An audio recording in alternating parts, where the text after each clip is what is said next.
Hello everyone, welcome to the session. Guys, आज का जो सेशन है आपको ऑलरेडी मैं लास्ट लेक्चर में इन्फॉर्म कर चुका था कि आज के सेशन में हम लोग स्टार्ट करेंगे अकाउंटिंग इक्वेशन। तो गाइज, जिसने अभी तक का पहले लेक्चर कंप्लीट नहीं किया, पहले तो यार अभी तक का कंप्लीट करो, क्योंकि आज जो हम पढ़ने वाले हैं उसमें पुराना वाला पूरे के पूरे लॉजिक्स काम आएंगे। तो अगर कंप्लीट नहीं किया है तो पहले पुराने वाले लेक्चर्स देखो और एट पार आओ मेरे साथ, ठीक है। तो गाइज, जो लोगों ने यहां तक कंप्लीट कर लिया है तो स्टार्ट करते हैं बेटा अकाउंटिंग इक्वेशन साथ में। हमने एक एक इंडिविजुअल ट्रांजैक्शन तो बहुत ही अच्छे से हम लोगों ने देख लिया था गाइज। उसके बाद अब हम एक फुल फ्लेजेड क्वेश्चन करेंगे कि हमारे पास एक पूरा क्वेश्चन आए तो हमें अकाउंटिंग इक्वेशन बनानी कैसे। तो मैं एक काम करता हूं, यहां पे हेडिंग डालता हूं क्वेश्चन नंबर 1 की, और ऊपर अपन क्या लिखते हैं बेटा, अकाउंटिंग इक्वेशन। क्या लिखते हैं ऊपर हेडिंग, अकाउंटिंग इक्वेशन। और अकाउंटिंग इक्वेशन जो है बेटा वो हमें इस क्वेश्चन में बनानी है। और आप पहली बार देखोगे कि फुल फ्लेजेड क्वेश्चन करते कैसे। यहां पे आप लिखो ट्रांजैक्शन, तो जो ट्रांजैक्शन होगा वो डिटेल यहां पे आएगी। फिर यहां पे एसेट्स, और यहां पे equals to capital plus liabilities. Capital plus liabilities. पहले अच्छे से आप इसको देख लो, फिर अपन आगे करते हैं, ठीक है। फॉर्मेट क्लियर है। तो मैंने कहा पहले अपन एक काम करते हैं, फटाफट इसमें ट्रांजैक्शन 1 पे चलते हैं। ट्रांजैक्शन 1 आखिरकार कहता क्या है, ट्रांजैक्शन 1 आखिरकार कहता क्या है। ट्रांजैक्शन 1 कहता है, जो सबसे ऊपर है पहले, मतलब ये 1 वाला 1 नहीं है, पहले ऊपर ही कुछ लिखा हुआ है, पहले वो देखते हैं। Viraj commences business with cash in hand rupees 5,50,000। इसका मतलब क्या है, विराज ओनर है यहां पे, और विराज ने ये पैसा बिजनेस में डाला। किस में डाला मेरे प्यारे बच्चों, बिजनेस में डाला। तो विराज ने ये पैसा बिजनेस में डाला और उसने कहा कि 5,50,000 में इन्वेस्ट करता हूं। तो गाइज, अभी तक का जो आपने नॉलेज नहीं है, सोच के मुझे फटाफट बताओ ये 5,50,000 आखिरकार है क्या। इसको हम टेक्निकल टर्म में कैपिटल भी कह सकते हैं। क्या कह सकते हैं बेटा, कैपिटल। स्टोरी क्लियर है। दो इफेक्ट, एक तो कैश आएगा, दूसरा हमारी कैपिटल का बैलेंस बढ़ेगा। किसका बैलेंस बढ़ेगा, कैपिटल का। तो चलते हैं बेटा उधर। यहां पे अब मैं ट्रांजैक्शन लिखता हूं, cash introduced into business. Cash introduce into business, हमारे बिजनेस में क्या हुआ गाइस, कैश इंट्रोड्यूस किया। तो गाइज, हमने कैश इंट्रोड्यूस किया तो सबसे पहले क्या मैं कह सकता हूं, जो भी मेरा कैश का बैलेंस होगा वो इंक्रीज होगा। इस ट्रांजैक्शन को एक बार नीचे थोड़ा शिफ्ट कर देता हूं। अब मैं लिखता हूं, इस ट्रांजैक्शन की वजह से मेरे पास जो भी बैलेंस था कैश का, कैन आई से दैट वो कैश का बैलेंस मेरा 2,50,000 से बढ़ गया होगा। मैंने कहा कैन आई से दैट मेरा जो कैपिटल था उसमें भी मेरी लायबिलिटी। अरे यार, एक चीज ध्यान रखना, जिन बच्चों को मैं जब कैपिटल एज अ लायबिलिटी बोलता हूं और कंफ्यूजन होता है, मैं आपको बता दूं बेटा, ये जो कैपिटल है आप मान लो ये इंटरनल लायबिलिटी है। अरे यार, ये इंटरनल लायबिलिटी है, और ये जो है बेटा ये एक एक्सटर्नल लायबिलिटी है। मैंने क्या बोला, एक इंटरनल लायबिलिटी है, एक एक्सटर्नल लायबिलिटी है। बट कैपिटल भी बेटा लायबिलिटी ही होती है। तो मैं जब कैपिटल को लायबिलिटी बोलूं ना, ऐसा मत देखा करो कि सर लायबिलिटी तो अलग से लिखा हुआ है।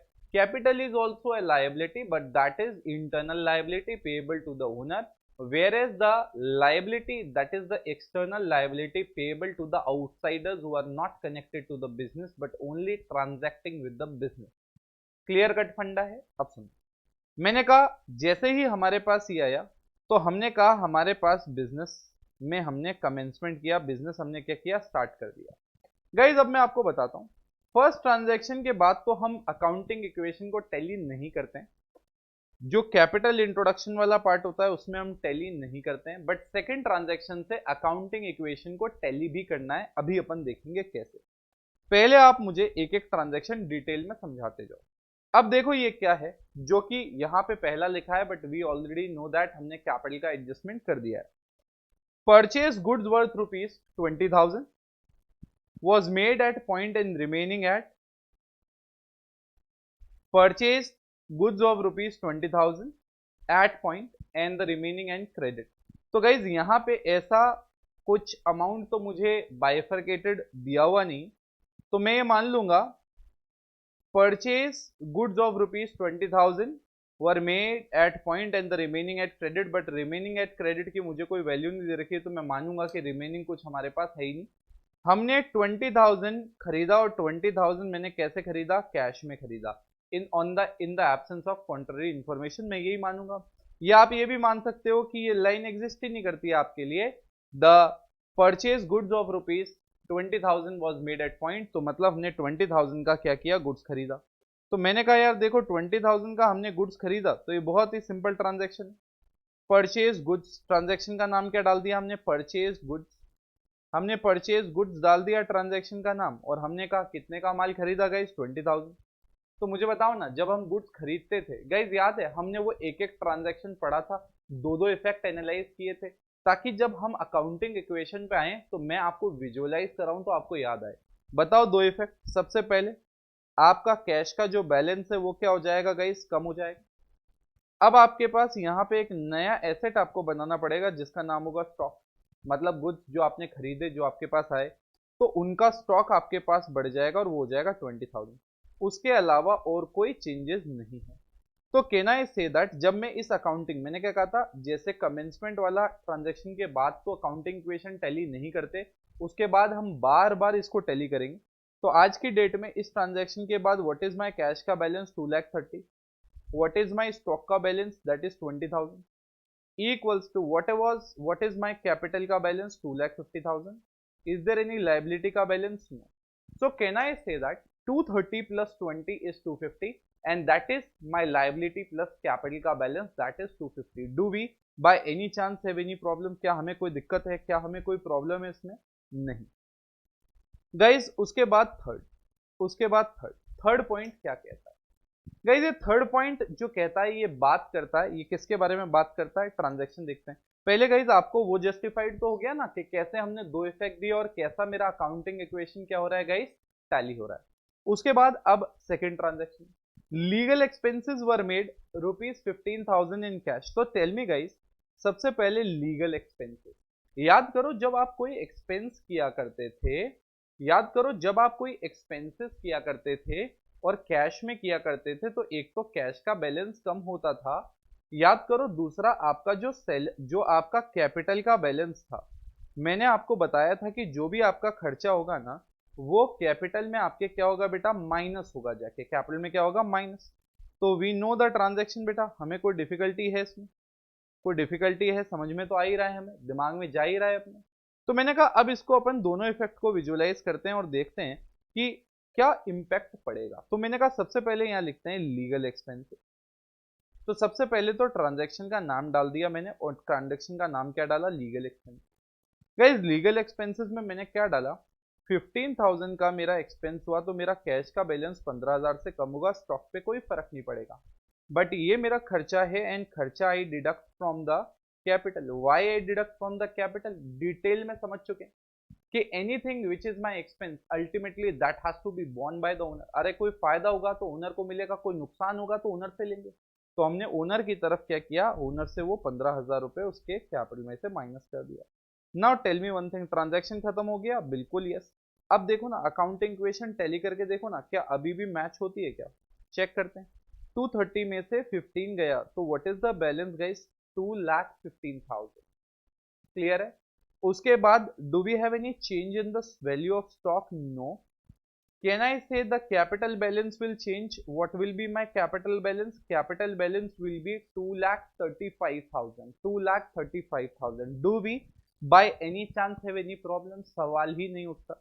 Now after that what I gonna do, what I gonna do, अब मैं क्या करूंगा, मैंने कहा इसके बाद now I will have my fourth point. ठीक है, टैली हो रहा है, चेक कर लेते हैं। 215 plus 20 235, liability plus capital is 235 plus 0 235।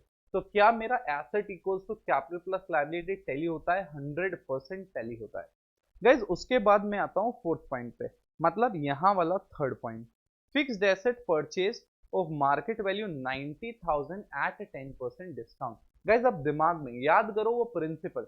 बच्चा क्या होता है, अगर उसने वो प्रिंसिपल नहीं पढ़े होते हैं ना और ऐसा ट्रांजेक्शन आता है, तो बच्चा क्या होता है, ऐसा क्वेश्चन जैसे मैंने कराया, बच्चे को याद हो जाता है कि यार जो भी डिस्काउंट होगा वो माइनस करने का है और हम 81,000 पे वैल्यू रिकॉर्ड करेंगे, ये तो बच्चा याद कर लेगा।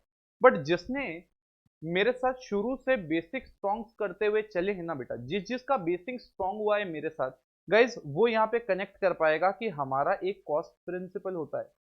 कॉस्ट प्रिंसिपल हमें क्या कहता है गाइस, कॉस्ट प्रिंसिपल सिंपल सा कहता है मार्केट वैल्यू भले ही 90 हो, तुम्हारे लिए क्या वैल्यू पड़ी जब तुमने खरीदा 81, तो तुम इसको अपनी बुक्स में किस वैल्यू पे लिखोगे गाइस, 81। इसलिए आप अपनी बुक्स में इसको 81 पे क्या करोगे, रिकॉर्ड करोगे। तो सबसे पहले मुझे बताओ, एक और नया एसेट आया, तो यहां पे पहले ट्रांजैक्शन डाल देता हूं, fixed asset purchase, fixed asset purchase, fixed asset purchase. What is the value of fixed assets that you have purchased? या fixed assets का वैल्यू कितना है जो आपने परचेज किया गई। तो गाइस फिक्स्ड एसेट का जो भी वैल्यू आपने परचेज किया, वो वैल्यू परचेज किया हुआ है कितना अपने पास। मैंने कहा यार देखो यहाँ पे कितने का वैल्यू है, 90, 90 माइनस 10, 81। तो आपने 81 का एक एसेट खरीदा, तो आपका कैश कितने से कम हो गया, 81। फिर मैंने कहा एक नया एसेट अपने पास आ गया, तो हमने उसका नाम यहाँ पे लिखा फिक्स्ड एसेट। क्या लिखा गाइस, फिक्स्ड एसेट। ठीक है, क्या लिखा बेटा, फिक्स्ड एसेट। ठीक है, तो फिक्स्ड एसेट लिख दिया। अब मैंने कहा यहाँ पे फिक्स्ड एसेट आ तो गया अपने पास, अब हमें क्या करना पड़ेगा, यहाँ पे वैल्यू दिखानी पड़ेगी। हम यहाँ पे दिखाएंगे कि हमारे पास एक नया एसेट आया है, क्या वैल्यू है उसकी, 81,000। क्लियर है। क्या और कहीं कैपिटल में, लाइबिलिटी में कहीं कोई चेंज हुआ, बिल्कुल कोई चेंज हुआ ही नहीं। तो मैंने कहा अब देखो, tell me one thing, what is the value, value बताओ मुझे, एसेट साइड और लाइबिलिटी साइड की वैल्यू बताओगे। देखो लाइबिलिटीज में तो कोई टेंशन ही नहीं है यार, 235 आएगा, यहाँ पे कुछ नहीं आएगा, यहाँ पे 81,000 आएगा, यहाँ पे 20 आएगा। तो गाइज यहाँ पे बताना कितना आएगा, यार मेरे को ऐसा लगता है 134 आना चाहिए। एक बार प्लीज चेक कर लो, मैंने ऐसे निकाला रफली, कोई क्लैरिकल एरर ना रह जाए, चेक कर लेते हैं एक बार। 134, 134 plus 66, so 66 is 2 lakh, 2,15,000, 2,35,000 match हो रहा है। आई थिंक देखना फिर भी कोई क्लैरिकल एरर ना रह जाए। तो गाइज मैंने कहा मैंने ये चौथा ट्रांजैक्शन भी किया और अभी भी मेरा क्या है, पूरा का पूरा अकाउंटिंग इक्वेशन ना टैली हो रहा है, अकाउंटिंग इक्वेशन क्या हो रहा है, टैली हो रहा है। गाइज उसके बाद अब मेरा लास्ट ट्रांजैक्शन क्या बोलता है, मेरा फिफ्थ है यहाँ पे, बट वैसे क्वेश्चन के हिसाब से fourth. The balance cash in hand was deposited in bank, मतलब ये कह रहा है जितना हमारे पास कैश था ना, वो हमने बैंक में जमा करा दिया। तो मैं यहाँ पे पहले ट्रांजैक्शन का नाम लिखता हूँ, फिर समझता हूँ, कैश डिपॉजिटेड इन बैंक। जो भी हमारे पास कैश था हमने कहाँ जमा करा दिया, बैंक में। तो can I say that my complete cash was deposited into the bank. तो मेरे पास यहाँ पे कैश जो था वो तो जीरो जाएगा, अब सारा का सारा जमा करा दिया। Plus can I say that अब मेरे पास एक नया एसेट आएगा, नाम क्या होगा बेटा, बैंक। क्या होगा नाम, बैंक। तो मैं यहाँ पे आऊंगा और यहाँ पे बैंक में लिख दूंगा 1,34,000।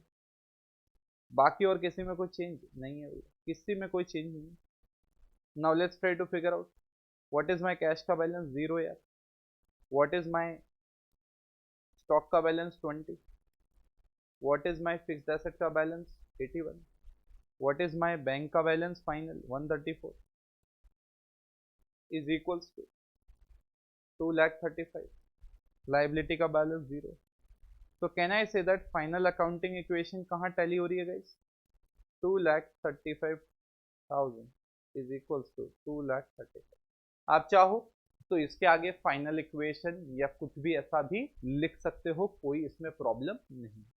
तो गाइज एक एक ट्रांजैक्शन हमने देखा, इंपैक्ट देखा क्या होता है क्यों होता है। तो आप फटाफट पहले आप इसको कॉपी करो गाइज, अच्छे से बिल्कुल pencil scale copy, I hope इतना लिखवा रहा हूं मैं, कॉपी आप लोग बना चुके होंगे जैसा मैंने इंस्ट्रक्शन दिया है। अच्छे से कॉपी पेन पेंसिल अच्छे से यूज करने का है गाइज, ठीक है। और देख के पहले, अभी कुछ पहले ऐसे मैं जब करवा रहा हूँ तब बिल्कुल कॉपी मत करना। Some people try to act smart और पहले खोलने की कोशिश करते नहीं, बेटा पहले फिगर आउट करो तुम सीखे सिखाए हो कि सीख रहे हो। when you are learning, first focus on the learning. I'll give you good amount of questions to try on your own also, so don't worry. ठीक है, कॉपी मारो इसको अच्छे से, मैं 30-40 सेकेंड्स दूंगा, आप पॉज करके इसको कॉपी मार लेना.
सो गाइज आपने इसको बहुत अच्छे से कॉपी कर लिया होगा आई थिंक. पॉज करके अब स्टार्ट करते हैं अपना अगला क्वेश्चन, क्वेश्चन नंबर 2.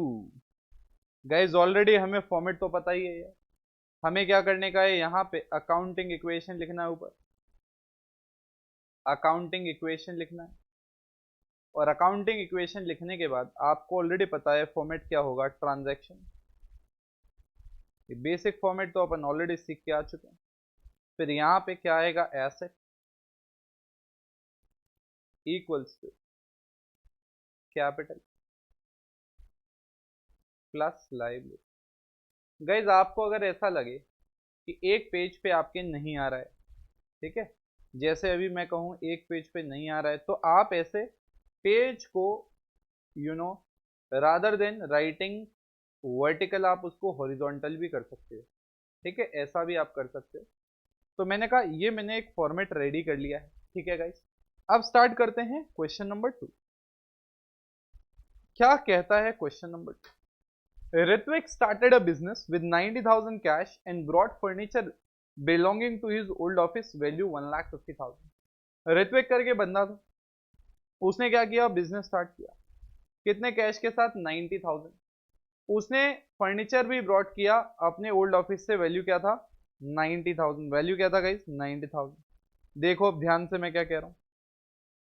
सबसे पहले यहां पे लिख देते हैं अपन मन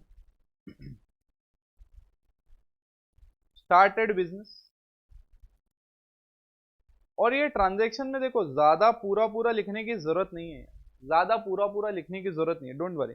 आप इतना लिख दो कि एग्जामिनर को लगे कि यार आपने ट्रांजैक्शन का थोड़ा हिंट दे दिया है. तो यहाँ पे स्टार्टेड बिजनेस आप लिख के छोड़ दोगे चलेगा. चाहो तो स्टार्टेड बिजनेस विथ कैपिटल ये भी आप लिख सकते हो. अब मैंने कहा यहाँ पे आप देखो गौर से कि आपके पास यहाँ पे कैश है. क्या है मेरे प्यारे बच्चों, कैश. कितना कैश आया, 90,000.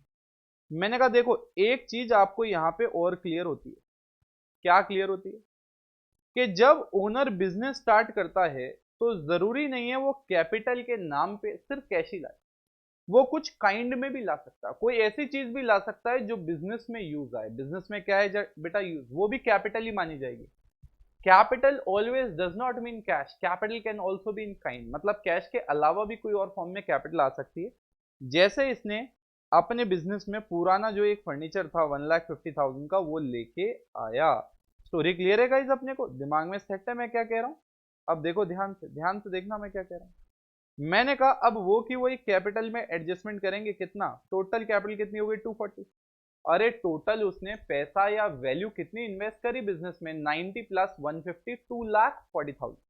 मैंने आपको लास्ट टाइम भी कहा था पहले ट्रांजैक्शन के बाद हमें इक्वेशन बनाने की जरूरत नहीं है, सेकंड ट्रांजैक्शन से हम लोग स्टार्ट करेंगे और उसको टैली करेंगे. चलो माय डियर फ्रेंड स्टार्ट करते.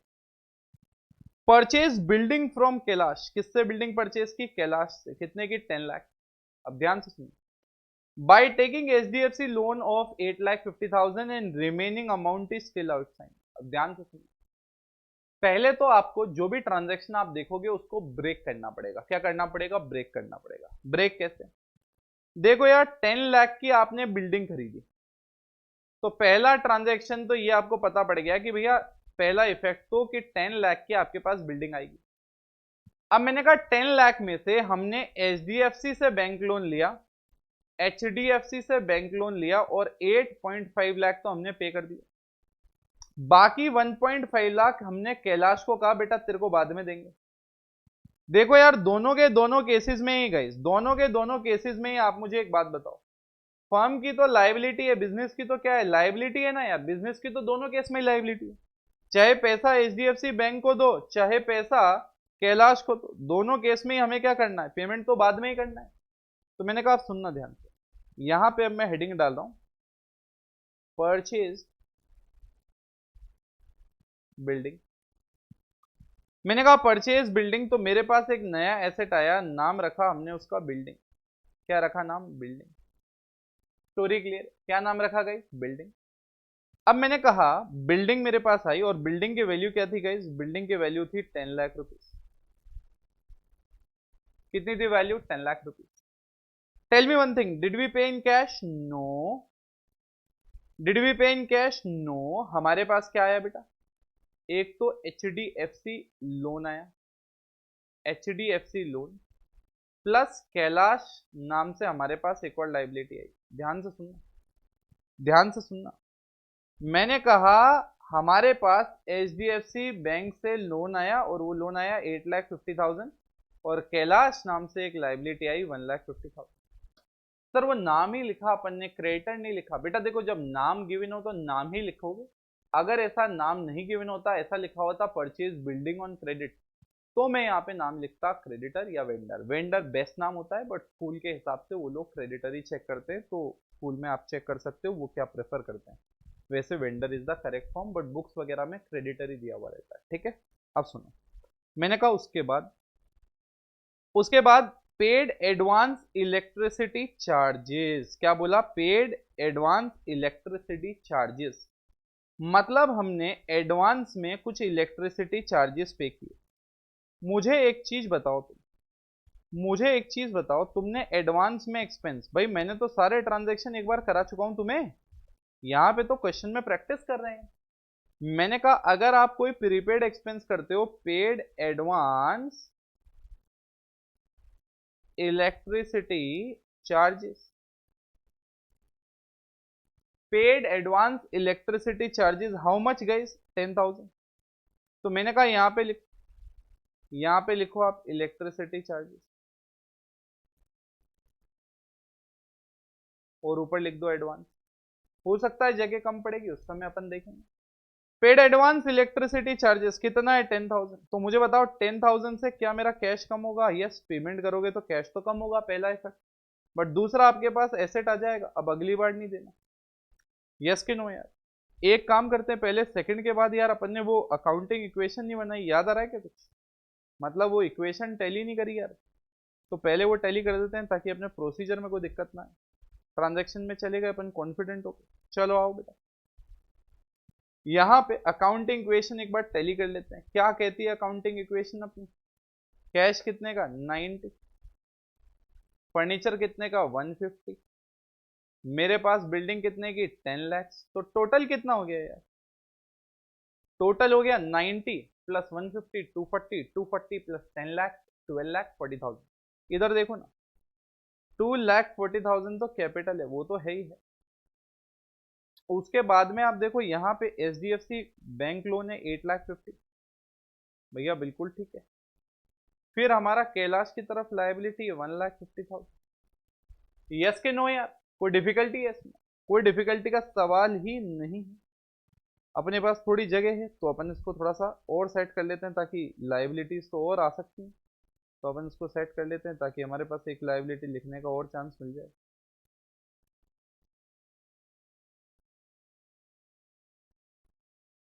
ठीक है, स्टोरी क्लियर है? Do we by any chance have any problem? सवाल ही नहीं उठता। अब देखो यार, 8.5 लाख प्लस 1.5 लाख, 8.5 लाख प्लस 1.5 लाख कितना हो गया? 10 लाख। 10 प्लस 240, 1240। तो इधर भी 1240, उधर भी 1240। अब मैंने कहा गाइज अगला ट्रांजैक्शन अपन ने स्टार्ट तो कर ही दिया था थोड़ा बहुत। क्या था अगला transaction? Paid advance electricity charges. Advance में हम लोगों ने इलेक्ट्रिसिटी के चार्जेस पे किए। कितने पे किए? 10,000। तो can I say that my cash will reduce and my cash का new value gonna be 80,000। My value of furniture will change? No beta, there is no change in the value of furniture. Whether my building value will change? No beta, there is no change because of this transaction. But I will get new asset in the name of advance electricity charges. क्योंकि अगले साल electricity तो use करेंगे but पैसा नहीं देने का है, तो फायदा मिलेगा ना फ्यूचर में। यहाँ पे 240 उतना का उतना ही, 850 एंड 150। गाइस टैली करके देखो ना, क्या इस ट्रांजैक्शन के बाद भी टैली हो रहा है क्या? यस, 1240 और 1240 आएगा यार। एक एसेट 10,000 से कम किया, दूसरा एसेट 10,000 से बढ़ाया, तो इन शॉर्ट उतने का उतना ही बैलेंस है ना, 1240। क्लैरिटी है इसमें? तो गाइस यहाँ तक आ गए अपन। अब अपन चलते हैं अगले वाले पार्ट पे। क्या कहता है अगला वाला पार्ट? यहीं लिख लेते हैं। थोड़ा सा छोटा छोटा हॉरिजॉन्टल इसलिए कह रहा था क्योंकि जगह कम पड़ सकती है। यस गाइस, क्या है अगला? Deposit of rupees. अब ध्यान से देखना, ये अच्छे अच्छे ट्रांजैक्शन भी हो सकते हैं। Deposit of rupees 15,000 made to the RIICO industrial department and expense of rupees 1,000 incurred. अब ध्यान से देखना मैं क्या कह रहा हूं, ध्यान से देखना मैं क्या कह रहा हूं। मैं ये कह रहा हूं कि हमने रिको इंडस्ट्रियल एरिया को हमने क्या किया, रिको इंडस्ट्रियल एरिया को हमने क्या किया, माल बेचा। कितने का माल बेचा? सॉरी, रिको इंडस्ट्रियल एरिया को माल क्या बेचा यार? हमने डिपॉजिट दिया।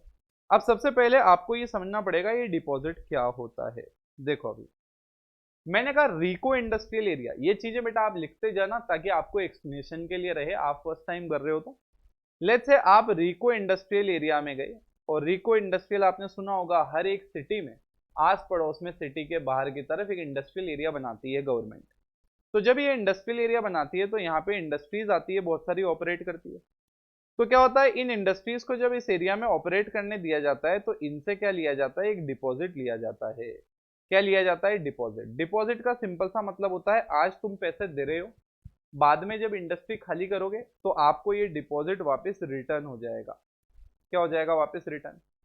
तो एक बात बताओ मुझे, अगर आपने आज के दिन उस रिको इंडस्ट्रियल एरिया में डिपॉजिट दिया है तो आज तो आपने भले ही पैसा दिया, ये तो पक्की बात है, बट आपको नहीं लगता ये पैसे देने की वजह से आपके पास एक एसेट भी तो आया? भाई पैसा दिया, कैश गया, बट कभी ना कभी फ्यूचर में ये डिपॉजिट आपको रिटर्न भी तो मिलेगा। तो ये आपके लिए एसेट है ना, कोई एक्सपेंस तो है नहीं, वापस मिलेगा ही मिलेगा। तो मैंने कहा सबसे पहले ये ट्रांजैक्शन समझना बहुत जरूरी है कि डिपॉजिट का क्या होगा। डिपॉजिट एसेट बनेगा, जैसे कोई आप बिल्डिंग खरीदते हो, फर्नीचर खरीदते हो, जिसकी वजह से फ्यूचर में बेनिफिट आता है। यहाँ पे आप कैश दे रहे हो और बाद में जब छोड़ के जाओगे ये कैश वापस मिल जाएगा। आ रहा सुनने? तो ये जो डिपॉजिट होता है ये हमारे लिए बेटा in the nature of asset होता है, क्योंकि ये पैसा वापस आ जाएगा। ठीक है, बेनिफिट फ्यूचर में वापस आ जाएगा, पहला। दूसरा, एक्सपेंसेस इनकर्ड 1,000। अरे यार जो खर्चा किया तुमने वो तो खर्चा है, तो कैश कम होगा और दूसरा आपकी कैपिटल कम होगी। स्टोरी क्लियर है? यहाँ तक कोई डिफिकल्टी? चलो बेटा यहाँ तक अपन पहले निपटाते हैं अच्छे से। मैंने कहा अब यहाँ पे आते हैं अपन। मैंने कहा ट्रांजैक्शन नंबर 4, तो मैंने कहा यहाँ पे 4 में 2 हैं, तो मैंने कहा सबसे पहला डिपॉजिट गिवन, हमने डिपॉजिट दिया है, और दूसरा एक्सपेंस। दोनों एक साथ ही करेंगे अपन क्योंकि एक ही लाइन में, एक्सपेंसेस इनकर्ड। सबसे पहले बेटा डिपॉजिट दिया आपने, कितने का डिपॉजिट दिया? 15,000। तो अगर आप 15,000 का डिपॉजिट दोगे तो आपका कैश कितने से कम होगा? 15,000 से। पर आपके पास एक नया एसेट भी आ जाएगा। सर एसेट के लिए जगह कम है, क्रिएट कर देंगे यार, कोई टेंशन की बात है ही नहीं, थोड़ी क्रिएट कर देंगे ताकि हौच पौच थोड़ा कम लगे तुम्हें, लगेगा तो सही। चलो आओ, क्या है बेटा यहाँ पे? डिपॉजिट। डिपॉजिट भी क्या होता है? एसेट होता है, तो लिख दिया हमने डिपॉजिट। अब मैंने कहा यहाँ पे डिपॉजिट लिख दिया और यहाँ पे कितना आया? 15,000। क्लियर है बंडा? दूसरा आपने एक्सपेंस किया, एक्सपेंस किया तो आपका कितने से कम हो गया बेटा 1000, कितने से कम हो गया 1000। अब मैंने कहा 1000 रुपए से आपका क्या कम हो गया बेटा, आपका ये कैश कम हो गया। दूसरा 1000 रुपए से आपकी कैपिटल कम हो गई, क्योंकि खर्चा है ना यार। तो डिपॉजिट और एक्सपेंस में डिफरेंस आपको समझ में आ गया होगा, बिल्कुल डिटेल में बताया, नहीं है तो वापस रिवाइंड करो, वापस देखो और उसको कॉपी में उतारो। बट ये चीजें दिमाग में क्लिक होनी चाहिए, एक एक टर्म में समझा रहा हूं, ऐसा नहीं कि ऊपर ऊपर से लेके चल रहा है। अब देखो बेटा, what is my cash balance, accounting equation को टैली करना पड़ेगा। अब चेक करते हैं क्या ट्रांजैक्शन के बाद अकाउंटिंग इक्वेशन टैली हो रही है कि नहीं हो रही, चेक करते हैं गाइस, चेक करते हैं, बोलो यार। मैंने कहा सिंपल सा फंडा है, 80 माइनस 16 कितना आया 64,000, यहाँ पे कितना आया 1,50,000, यहाँ पे कितना आया 10 लाख, यहाँ पे कितना आया 10,000, यहाँ पे कितना आया 15,000। क्लियर है।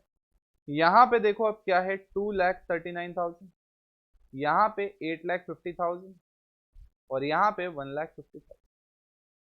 एक बार टोटल करते हैं, पहले लाइबिलिटी साइड टोटल करते हैं, एक एक बार मन में टोटल करके देखेंगे तो एटलीस्ट श्योरिटी रहेगी कि यार हर ट्रांजेक्शन का वो जो टू इफेक्ट्स है वो हम प्रॉपर दे रहे हैं। 850 प्लस 150 लाइबिलिटी साइड अभी 10 लाख आ रहा है, 239 मतलब 12,39,000। इधर चेक करते हैं, बिल्डिंग 10 लाख और आपके पास फर्नीचर 1,50,000 तो 11,50,000 हो गया। 11,50,000 के बाद एक 10,000 है तो 11,60,000। 11,60,000 के बाद आपके पास यहाँ पे 60,000 है, 64 में से कितना हो गया 11,60,000 तो 12,60,000। 12,60,000 12,60,000 कहाँ से हो गया 12,60,000 यार, कहाँ पहुंची गाड़ी अपनी, 11 लाख सॉरी 12,20,000 हो गया गाइस, 12,20,000। 12,20,000 के बाद में 15,000 अपन ने जोड़ा तो 12,39,000 हो गया। क्लियर है, वापस चेक कर लो यार, अपन ने वो 12 से 13 पे आ गए डायरेक्ट। देखो भैया 10 लाख 1,50,000 कितना हो गया 11,50,000, 11,50,000 प्लस 10 11,60,000, इसमें 60 जोड़ा तो कितना हो गया 12,20,000 और इसमें 15 जोड़ा 12,35,000 और ये 4 12,39,000। तो ऐसे ही मैंने आप लोगों के लिए एक बार क्रॉस कनेक्शन करके चेक करवा दिया है वर्बली ऐसे ही, ताकि तुम्हें संतुष्टि रहे कि हमने जो किया है वो सेटिस्फेक्शन रहे कि यहां तक सही चल रहे हैं अपन, कोई इसमें प्रॉब्लम नहीं। अब आ जाओ फिफ्थ, फिफ्थ क्या कहता है गाइस, परचेजेस वर मेड। अब ध्यान से देखना, अब ये छोटे छोटे आसान है। Purchases were made of goods ₹50,000 by Ritesh paying 50% in cash and balance due। अब ध्यान से देखना, परचेजेस वर मेड, अब ध्यान से देखो, purchases were made of goods 50,000 by Ritesh. आर समझे, यहाँ पे एक काम करते हैं, यहाँ बाय की जगह लिख दो, यहाँ पे बाय की जगह लिख दो बेटा फ्रॉम रितेश, ठीक है ना, परचेज के साथ फ्रॉम आएगा। तो हमने क्या किया फ्रॉम रितेश, मतलब हमने 50,000 के गुड्स खरीदे रितेश से और हमने रितेश को कहा 50% तो तुझे कैश में देंगे और 50% बाद में देंगे। तो इसका मतलब अगर हमने 50,000 के गुड्स खरीदे तो हमने उसको कहा 25 तो तू कैश ले ले और हमसे बाकी 25 तू बाद में लेना। 25,000 कब लेना गाइस, बाद में लेना। यहां तक की क्लैरिटी है क्या, यहां तक की क्लैरिटी है। मैंने जो लिखा एक बार फटाफट चेक कर लो, क्वेश्चन देख लो ढंग से। तो गाइस देखा आपने इसको अच्छे से, देखा आपने गाइस इसको अच्छे से। अब देखो ध्यान से मैं क्या कह रहा हूं, मैंने कहा गाइस अगर आप इसको देखोगे और समझोगे, तो मैंने कहा हमने 50,000 के गुड्स खरीदे, तो मैंने कहा ये तो पक्की बात है अगर मैं गुड्स खरीदूंगा तो थोड़ी स्पेस मैंने और क्रिएट कर दी थी बेटा, तो यहाँ पे मेरे पास स्टॉक आ जाएंगे या गुड्स आ जाएगा, स्टॉक लिखते हैं तो यहाँ पे स्टॉक आ जाएगा। स्टॉक कितने का आएगा गाइस 50,000 का, तो यहाँ पे मैं आके ट्रांजैक्शन में यहाँ पे 50,000 लिख दूंगा गाइस, यहाँ पे लिख देता हूँ, फिर ट्रांजैक्शन लिख दूंगा। तो यहाँ पे लेता हूँ गुड्स परचेज। देख रहे हो जैसे जैसे क्वेश्चन बढ़ता जाएगा इक्वेशन में आपको वो हॉरिजॉन्टल पेज ही यूज करना पड़ेगा गाइस। क्लियर है बेटा फंडा। अब सुनो, मतलब लैंडस्केप में यूज करना पड़ेगा। अब देखो 50,000 के गुड्स परचेज किए, क्वेश्चन क्या कहता है 25,000 तो हमने कैश दिए, ठीक है यार 25,000 कैश दे दिया आपने, बाकी 25,000 हमें कब देने हैं, बाद में। तो मेरी एक नई लाइबिलिटी आ जाएगी 25,000 से, याद आ रहा है क्या, और इस लाइबिलिटी का नाम क्या रखेंगे बेटा क्रेडिटर। तो देखो इस वाले क्वेश्चन में अपने पास लाइबिलिटी भी अच्छी खासी आ गई, आ रहा सुन। अब देखो इस इक्वेशन के बाद टैली करते हैं, टैली करते हैं, what will be the balance, what will be the balance guys? Cash 60 minus 20 40 44, तो 5 गया तो 39। क्लियर है guys? Do we have any problem in this? यहाँ पे बैलेंस 1,50,000, यहाँ पे बैलेंस 10 लाख, यहाँ पे बैलेंस 10,000, यहाँ पे बैलेंस 15,000, यहाँ पे बैलेंस 50,000, यहाँ पे बैलेंस 239, 8,50,000। देख रहे हो आप धीरे धीरे इक्वेशन कैसे बड़ी होती जा रही है। एसेट में भी सब क्लासिफिकेशन बढ़ते जा रहे हैं, लाइबिलिटीज में भी बढ़ते जा रहे हैं। That is the magic guys. जैसे जैसे क्वेश्चन बड़ा होते जाएगा आपके जो कंसंट्रेशन है उसका टेस्ट होता जाएगा। चलो गाइस सिक्स्थ क्या कहता है guys? Sold goods in cash, cash में माल बेचा। कितने का कॉस्ट था गाइस? कितने का कॉस्ट था? 10,000 का। कितने रुपए का प्रॉफिट हो रहा था कॉस्ट पे? 10,000। अब ध्यान से देखना, यहां पे कॉस्ट ही है और कॉस्ट पे 10% का प्रॉफिट हो रहा है। तो इसका मतलब आपने 1,000 के प्रॉफिट में, अरे 10,000 का 10% इज 1,000 ना, तो आपने 10,000 का माल कितने में बेचा? 11,000। तो सबसे पहले इफेक्ट ऑलरेडी देखते हुए आए अपन, ये ऑलरेडी करके आए सारे ट्रांजेक्शन अपन। गुड्स सोल्ड, जब गुड्स आप बेचोगे आपके पास कैश आएगा कितना? 11,000 आएगा। इस केस में आपके पास जो भी स्टॉक है उसमें से 10,000 कम हो जाएगा और अल्टीमेटली जो 1,000 का प्रॉफिट है वो कैपिटल में ऐड हो जाएगा। बोलो यार, क्या ट्रांजेक्शन में कोई रॉकेट साइंस है? इसमें सवाल ही नहीं है। आप देख लो वापस, इस बार टोटल आप करोगे एंड में, याद रखना।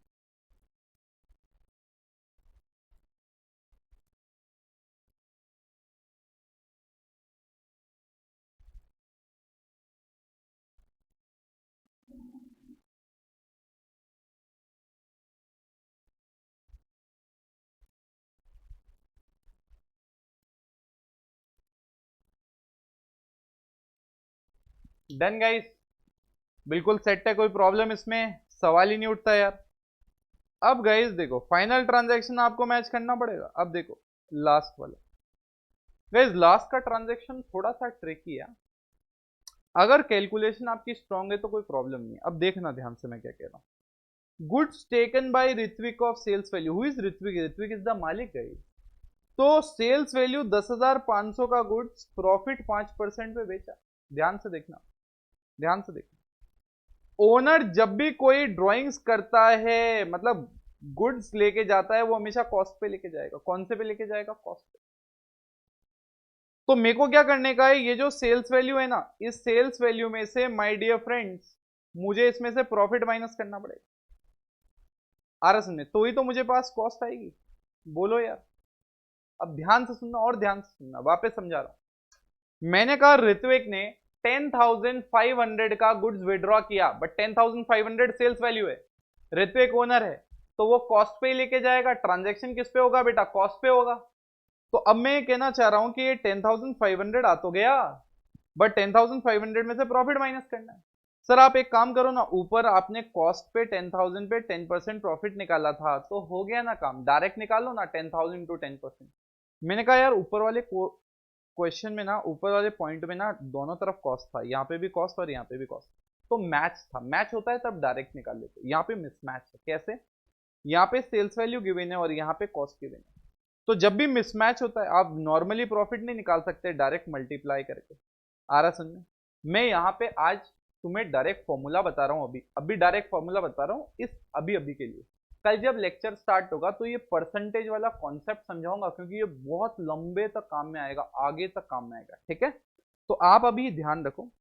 तो मैंने कहा यहाँ पे अभी आप ध्यान रखो, सीधा सा फंडा है ड्रॉइंग्स, ड्रॉइंग्स मेड। तो मैंने कहा सबसे पहले गुड्स लेके गया ड्राइंग में, क्या लेके गया? गुड्स।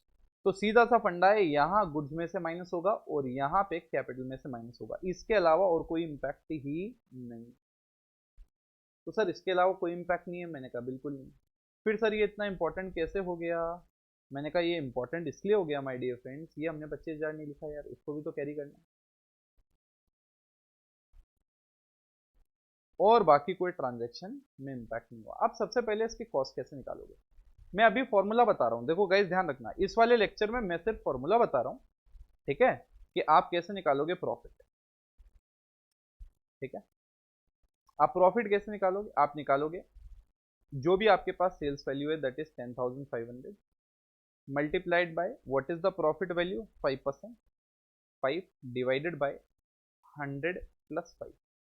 ठीक है, ये एक मैंने आपको फॉर्मूला बता दिया अभी के लिए, बस अभी के लिए। आप भूल जाना, आप मानना प्रॉफिट गिवन था, मतलब आप ये दिमाग मत लगाना कि निकला कैसे, ये मैं नेक्स्ट लेक्चर में लॉजिकली समझाऊंगा।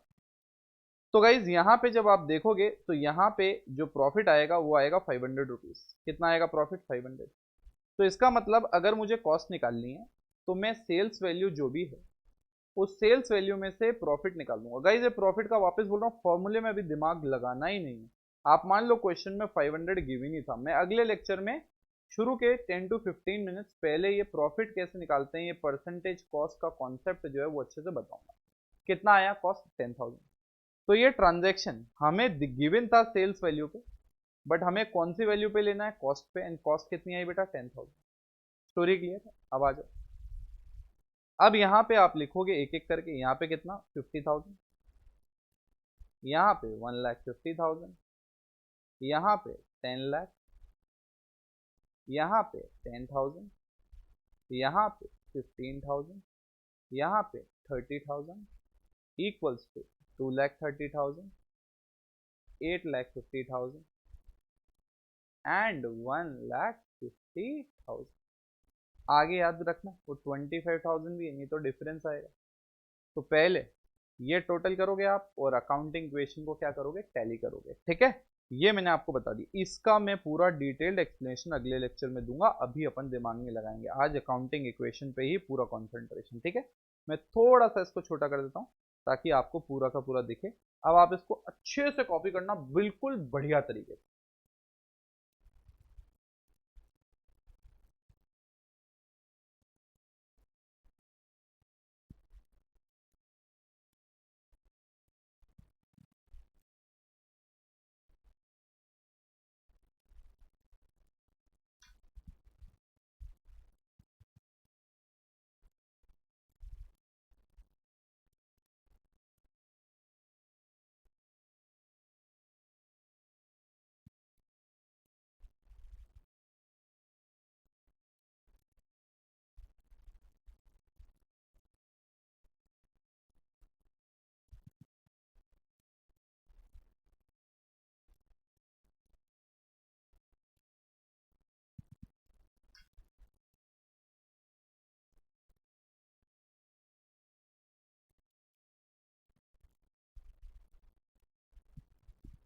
यस गाइज, तो गाइज आप देखो हमने अकाउंटिंग क्वेश्चन के 2 फुल फ्लेज क्वेश्चन किए हैं गाइज। एक एक एडजस्टमेंट को आपको बहुत अच्छे से देखना है। जहां जहां मैं एक्सप्लेनेशन दे रहा हूं आपको नोट बना के खुद की लैंग्वेज में वो एक्सप्लेनेशन लिखने हैं गाइज। तो नेक्स्ट लेक्चर में मिलेंगे, कुछ और क्वेश्चंस प्रैक्टिस करेंगे, धीरे धीरे इस कॉन्सेप्ट को बिल्कुल 100% क्लियर कर लेंगे। Okay guys, till then take care, bye bye and do revise.